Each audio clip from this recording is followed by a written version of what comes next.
জঙ্গলের রাজা সিংহ একদিন হরিণ শিয়াল বানরকে ডেকে উচ্চস্বরে বলল, আজ আমার জন্য এমন খাবার আনবে যেটা দেখলেই আমার জিভে পানি চলে আসবে। আদেশ শুনেই হরিণ বানর দৌড় দিল রাজার জন্য সবচেয়ে ভালো খাবার খুঁজতে। প্রথম এলো হরিণ। সে রাজার সামনে রসালো একটা ফল রেখে বলল, রাজামশাই, এটা চেখে দেখুন। সিংহ মাথা নেড়ে বলল, এতে আমার জিভে পানি আসছে না। তারপর বানর এলো মধু ভরা চাক নিয়ে। সিংহ চোখ পাকিয়ে বলল, না, এটা তো খুব মিষ্টি। হরিণ বানর পড়ে গেল চিন্তায়, রাজা আসলে কি চাইছে। এদিকে শিয়াল চুপচাপ এক কোণে নিজের মতো করে খাবার সাজাচ্ছিল।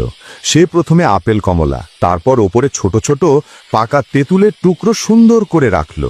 টক গন্ধ চারদিকে ছড়িয়ে পড়তে সিংহের চোট চকচক করে উঠল, জিভ থেকে পানি পড়তে লাগলো। সিংহ তাড়াতাড়ি বলল, এই খাবারই আমার পছন্দ।